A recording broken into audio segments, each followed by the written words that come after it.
Hi, I'm Joe Pilla, and I'm here with Rich Sands. and we are pop culture mongering the Emmy Award winners. And we already talked about how much we didn't like the show, so we're going to try really hard not to talk about that again. Could seep in. But I was pretty happy with the winners, but it was a little uncomfortable for a while because of the comedy category. What do you think, Rich?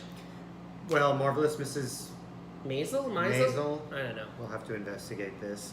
I don't have a problem with the show sweeping a category more or less. If it is genuinely the best show in the genre, I think a lot of people thought that Atlanta? Atlanta might win for comedy series, but I still feel like Marvelous was the front runner. And Yeah. Rachel Brosnahan, I mean, it sounded like they had engraved her name on the trophy in June.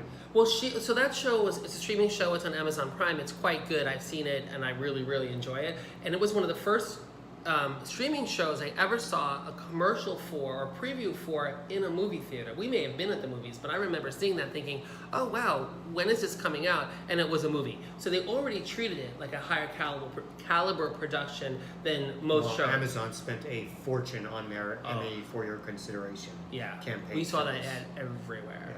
Yeah. So one of the things that's really interesting about The Marvelous Mrs. Maisel winning for Best Comedy is it's an hour versus a half hour. And if you think back a few years ago, Orange is the New Black was nominated for Best Comedy Series. They won a lot of awards as an hour-long show. And then there was a movement to push them into the drama category because there's light comedy in that, but it's really a drama. It has violence and cursing, and it just didn't really fit in comedy. Mrs. Maisel is the completely other thing. It's a rom-com, it's self-empowerment, it's a woman, changing careers and changing her life, and it's very funny. And they're like zingers, and they're very much like old-time kind of humor. And I gotta say, the show looks beautiful. The costumes are great, the sets are great, they make New York City look like the 1950s or 60s whenever it takes place, and I think it does win. But I do think that anyone who is unfamiliar with all the shows is thinking, why isn't Blackish winning or Atlanta winning? Because I just heard a song about how diverse all the nominees are. Right. So that was a little it's funny, Atlanta, which was a critical darling just a year ago, totally cooled because it didn't win anything. Well, it did win some things in the first season, like but not this won, year. Right. And it may have won writing or directing on the pilot, but it didn't win Best Show because Veep won Best Show. Right.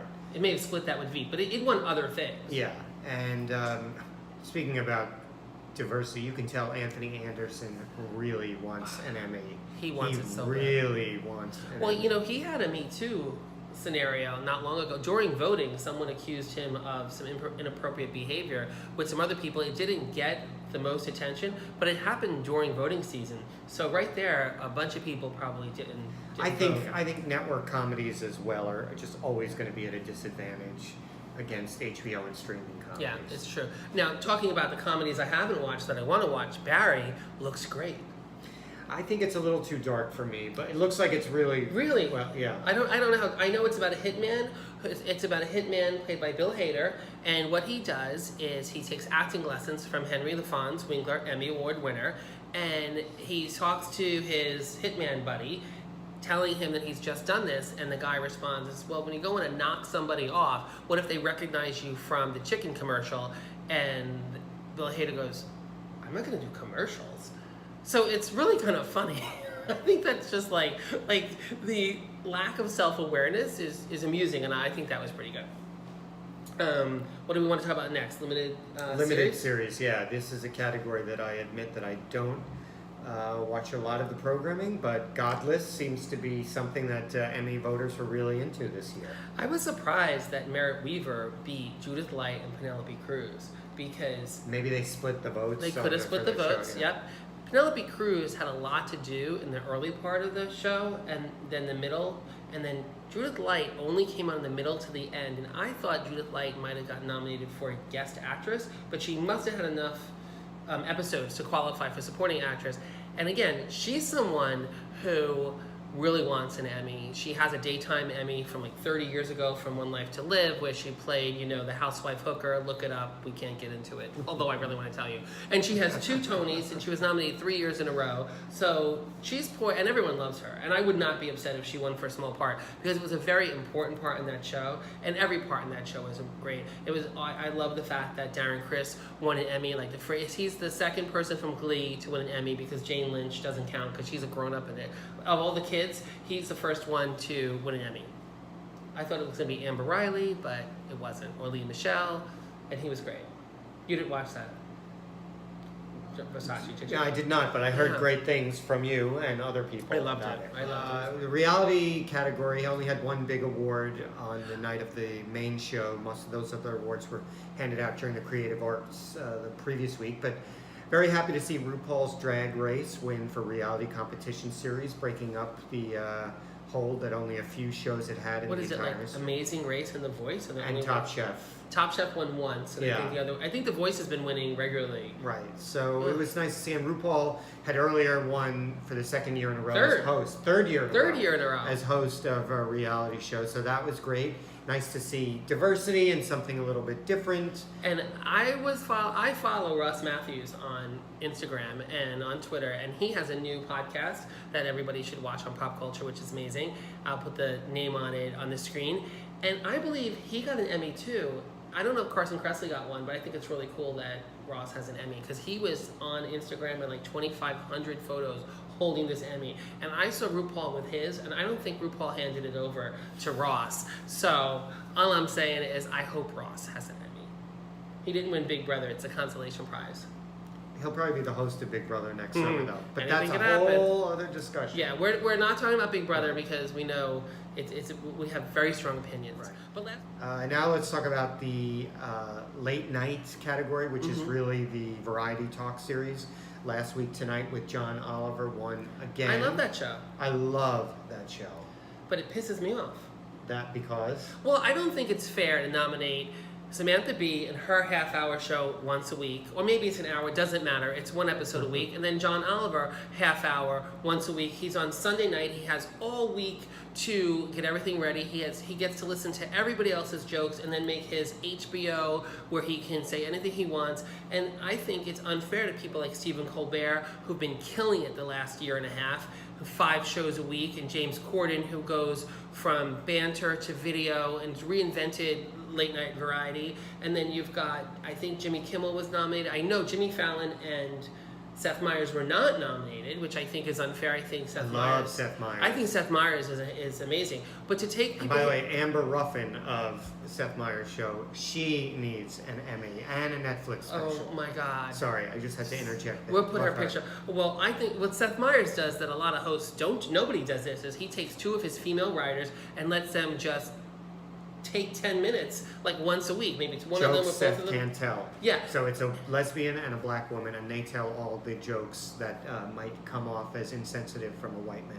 Yeah. But anyway, I think that the half-hour shows and the hour-long shows should be in 2 different categories. But on this category, I'm really excited. Busy Phillips has a new late-night show coming up on E! It's the first woman to have a show on E! Since Chelsea Handler closed her show. So that should be good, because I think she's really funny and untapped. Like, she's one of these people that just says what she wants. So I think she could be good.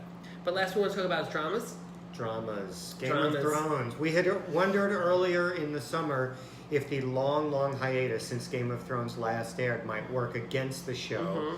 And Peter Dinklage won and the show won for drama series. So clearly that was not the case. But I also think when you look at all the categories, Game of Thrones qualifies for so many technical awards that you can't help but vote for it over and over again. A show like This Is Us is never going to qualify for so many technical awards. So you may love it, but you just get into a rhythm of voting that I think works against some of the other shows. Right. I wasn't upset to see it win. I just really wanted the Americans to win. And I felt that scene in the parking garage at the end with the 4 characters was so powerful that everyone in that scene should have got nominated for an Emmy. And I say it all the time, Noah Emmerich and Holly Taylor were robbed, but Matthew Rhys was not robbed. involved. That was nice to see him get an award and the writers get an award. So the show at least did get some nice recognition on its way And out. it felt like it might win because Peter Dinklage won, but they lost other things on air. They won a whole slew of technical Emmys. They didn't win. I don't think they were nominated for writing, but they were nominated for directing, and they didn't win that. And how do you feel about Claire Foy? Yeah. I love Claire Foy.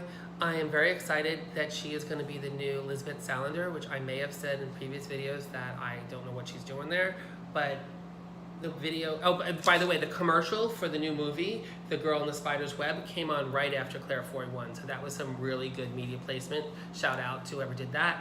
But I like her, and I think she is deserving, and the fact that she can only be in that show for 2 years because they're going to rotate the leads, I'm not mad at that, but I feel like Kerry Russell has been an outstanding actress on television. I'm say we're looking at 18 years from Felicity and different parts, and she's not hurting for money. She's going to be in the Star Wars, and she's in another J.J. Abrams thing, and she's going to be on Broadway with Adam Driver. So she's going to work, and that's great. But she held that show together, and she acts in a way that's very quiet and very persuasive with the camera. Like, she communicates with the camera really well. It's going to be interesting to see how she does on stage. Yeah, well, I think she's got incredible talent, and I think that people will. I think The Americans might be one of those shows like The Wire or Breaking Bad that builds a bigger audience after it's off the air. Well, it benefited greatly from binge viewing once it was available on Amazon Prime, because it's one of these shows. We were talking about Sense8 today with somebody, and one of the things with Sense8, a Netflix show that you absolutely love, is you can't watch the first episode and put it down for 2 weeks or a month. You have to watch the first 2 to 3 to digest what it's about. Go, okay, I get it, and then come back and move on. And The Americans had a very complicated pilot, and then the next episode was a little bit different, and the third episode was different, and by the fourth one, they hit their rhythm. They were trying a lot of different things. It was hard to understand what it was about, because in the beginning, it was almost like Spy of the Week. But what it was really doing was introducing you to all these different characters in groups, one at a time. And people and they speak Russian a lot, and I think people get turned off by Subtitles? Subtitles, but not a lot. And you can tell what they're doing because it's so good. Yeah, Right. We love The Americans. Well, they did get some recognition, so that was nice. Right, so is that it? That's it. That's our take on the Emmy Award winners of 2018. Let us know what you thought about who won and who didn't win. And it's never too soon to talk about the Golden Globes, because they're coming, and a whole bunch of people that were nominated for Emmys won't even be eligible for Golden Globes because Americans won't be eligible anymore. Tatiana Maslany is finally out of room to be nominated for anything. And Mrs. Maisel was nominated and won last year, so I don't think their show may not even air. They said they were just finishing filming this week. They may not air it in time. Well, watch, that's going to get there like the week before. You know. Anyway, thank you for watching. Subscribe to the channel, follow us on Facebook, and let us know what you think. Thank you so much.